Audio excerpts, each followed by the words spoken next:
students, we are discussing our 14th chapter, which is Basic Principles of Organic Chemistry. In that chapter, previously we have discussed about carbon, its valency, its bonding, and all other details. Now we are going to discuss about some brief history of organic chemistry.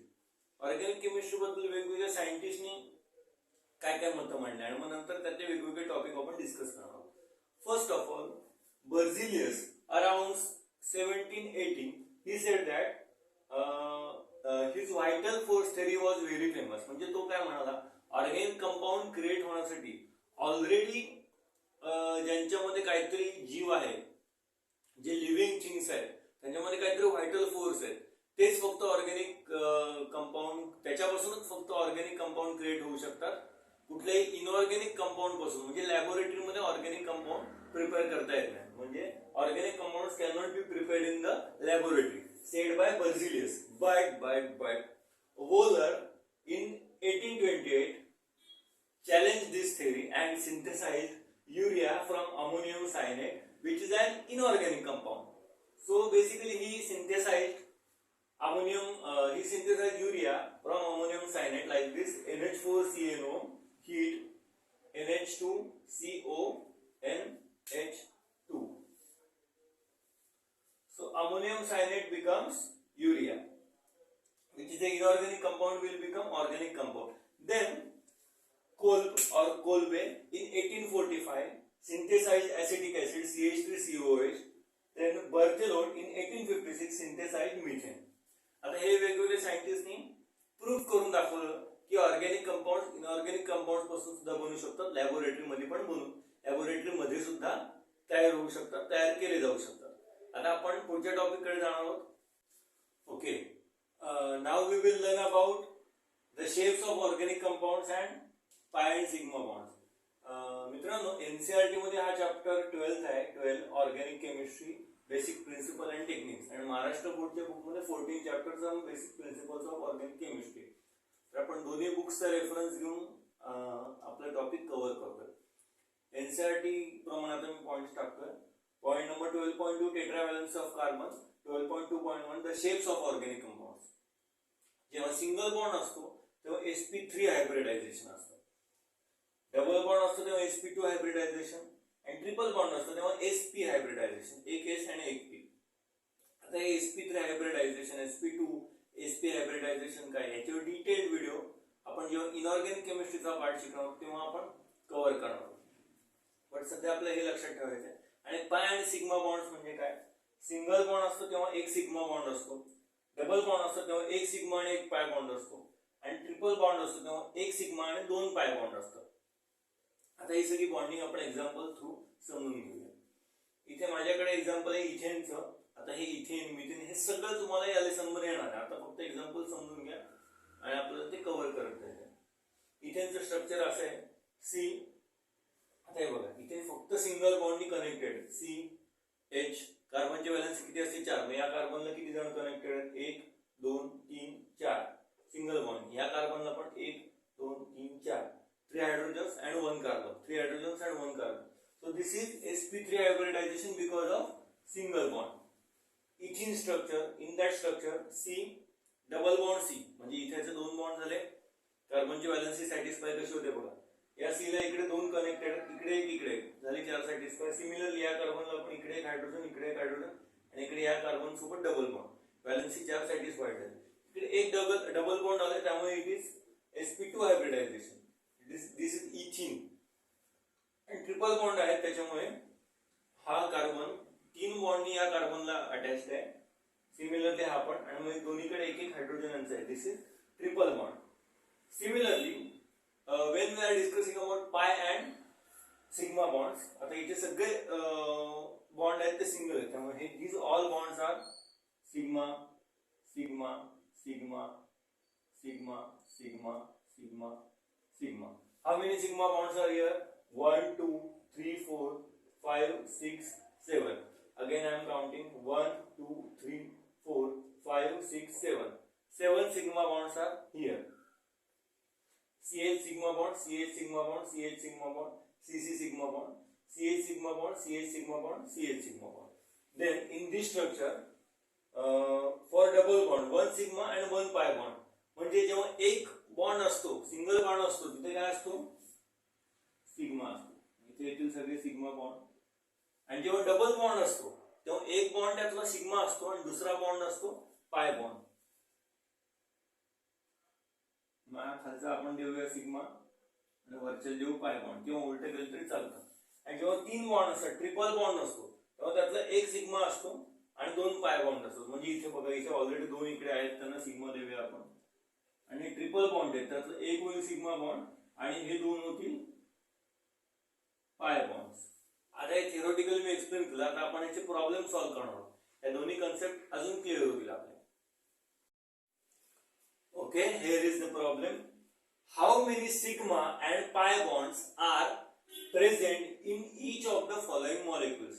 How many sigma and pi bonds are present in each of the following molecules? What is a sigma bond? Quickly recall. Sigma bond means when there is only single bonding, that all are sigma bonds. When there is a double bond, one bond is sigma, second bond is pi. When there is a triple bond, one bond is sigma and other two bonds are pi bonds. Now we are going to calculate the number of sigma bonds and pi bonds. First of all, we have to take one example, that is HC triple bond C, CH double bond CH dash CH3. This is condensed formula. Now we have given the condensed formula. We have to convert it into Lewis structure. We have to calculate the number of carbons 1, 2, 3, 4, 5. We have wrote the number of carbons 1, 2, 3, 4, 5. First carbon is connected to hydrogen and it is connected by triple bond to another carbon.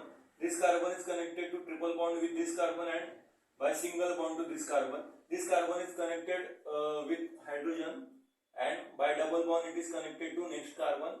This carbon is connected to one hydrogen, double bond with this carbon and single bond with this another carbon, and the last carbon is connected with single bonds with other three hydrogens. Now we are going to calculate the number of sigma bonds first. Sigma bond म्हणजे काय? एक bond. Sigma bond म्हणजे एक bond. आता sigma sigma sigma bond जे carbon कार्बनचे जे आहेत ते आपण कॅल्क्युलेट करूया. दोन कार्बनच्या मध्ये दोन कार्बन आणि सिंगल बॉन्ड कुठे दिसतंय? बघा बघा बघा, इथे दिसतंय. हा झाला एक सिग्मा 1, हा झाला अजून एक सिग्मा. दोन तर सापडले आपल्याला, कार्बन कार्बन सिग्मा बॉन्ड्स, हे दोन तर आले. ठीक आहे, पण ह्या दोन कार्बन मधले कुठले बॉन्ड आहेत सांगा? Yes, there is one sigma bond and two pi bonds. या दोन कार्बन मध्ये कुठला बॉन्ड आहे सांगा?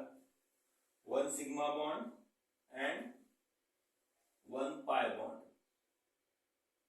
आता total number of sigma CC bonds किती झाले बघा? 1, 2, 3, 4. These are 4 bonds.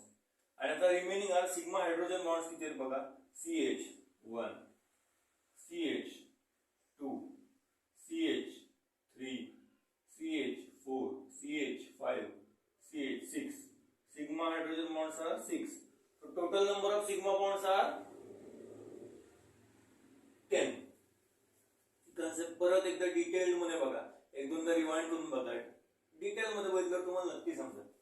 Sigma bond म्हणजे पहिला बॉन्ड जो कनेक्टेड. सिग्मा बॉन्ड सगळीकडे आहे, त्याच्यावर जे ऍडिशनल बॉन्ड येईल, जर एक आला तर तो एक पाय बॉन्ड होतो, अजून दोन आले तर ते दोन पाय बॉन्ड होतात, पण एक सिग्मा बॉन्ड कॉन्स्टंट राहतो.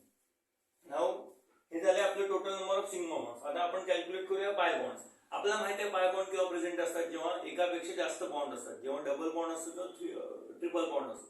मग पाय सी डबल बॉन्ड सी जेव्हा असतं तेव्हा पाय बॉन्ड किती आहेत कॅल्क्युलेट करूया. बघा, सी डबल बॉन्ड सी आहे तेव्हा पाय बॉन्ड आपल्याला एकच दिसतोय. आपण लिहून टाकलं इथे एक.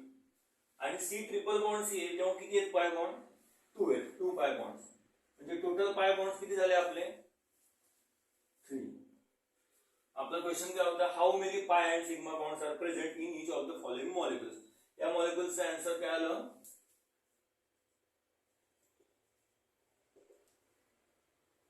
10 sigma bonds and 3 pi bonds. आता आपला आन्सर आपल्याला म्हणजे टोटल बॉन्ड्स किती झाले? टोटल 13. आपला आन्सर जर आपल्याला परत रिचेक करत असेल तर आपण काय करणार, ह्या लुईस स्ट्रक्चर मध्ये टोटल बॉन्ड्स मोजणार, बघा किती आहे ना. हे जर 13 मॅच झाले तर आपला आन्सर करेक्ट आहे. 1 2 3 4 5 6 7 8 9 10 11 12 13 13 13 ते 13 कसे 10 सिग्मा बॉन्ड्स 3 पाय बॉन्ड्स. Clear the concept. अजून एक एक्झाम्पल आपण घेऊया, तुम्ही सॉल्व्ह करायला ट्राय करा, नाहीतर मी सुद्धा एक्सप्लेन करतो, नक्की ट्राय करा.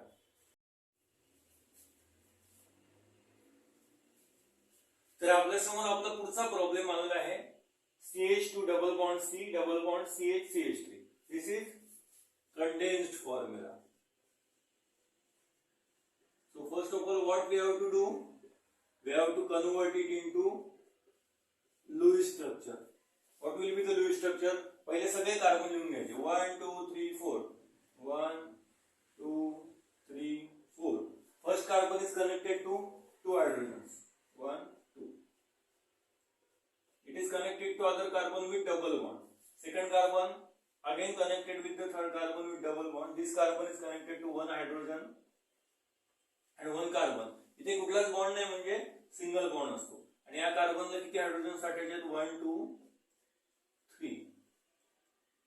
This is our Lewis structure.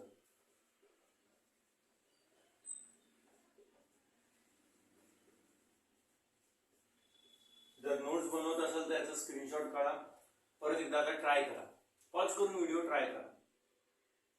Okay, I am sure की तुम्ही नक्की ट्राय केला असेल. आता आपण सॉल्व्ह करूया. पहिले कुठले बॉन्ड शोधायचे? Sigma CC bonds. Carbon carbon bonding हो गया, आला एक बॉन्ड. इथे डबल बॉन्डिंग आहे. डबल बॉन्डिंग मधला एक बॉन्ड कुठला असतो? नेहमी सिग्मा असतो आणि एक पाय असतो. परत डबल बॉन्डिंग आहे, डबल बॉन्ड मधला एक बॉन्ड कुठला असतो? सिग्मा आणि एक पाय असतो. म्हणजे कार्बन कार्बन किती बॉन्ड झाले? Carbon carbon carbon carbon sigma bonds किती झाले? 1 2 3. आता carbon hydrogen sigma bonds calculate करूया. 1 2 3 4 5 6. 6 झाले. 6 plus 3 9. So total number of sigma bonds are 9. And now we are going to calculate total number of pi bonds. आता इथे बघा, पायची पाय C double bond C bonds calculate करायचे आणि पाय C triple bond C bonds calculate करायचे. आता इथे कुठे आपल्याला ट्रिपल बॉन्ड दिसतोय? नाही दिसत, म्हणून तिथे ऑलरेडी 0. म्हणजे आता जे C डबल बॉन्ड C असतील तेच आपले टोटल पाय बॉन्ड्स असतील. बघा, C डबल बॉन्ड C कुठे आहे? इकडे आहे. C डबल बॉन्ड C किती पाय बॉन्ड आहेत? 1. C डबल बॉन्ड C किती पाय बॉन्ड आहेत? अजून एक. म्हणजे झाले टोटल 2. टोटल पाय bonds R 2. So our answer is total sigma bonds are answer sigma bonds are 9 and pi bonds are 2. So total number of bonds 11. कसे calculate करणं correct आहे की नाही? इथले कॅल्क्युलेट करायचे. 1 2 3 4 5 6 7 8 9 10 11 म्हणजे आपला आन्सर करेक्ट आहे. Thank you so much. आणि असाच रिस्पॉन्स आपल्या व्हिडिओजना लेक्चर्सना देत राहा.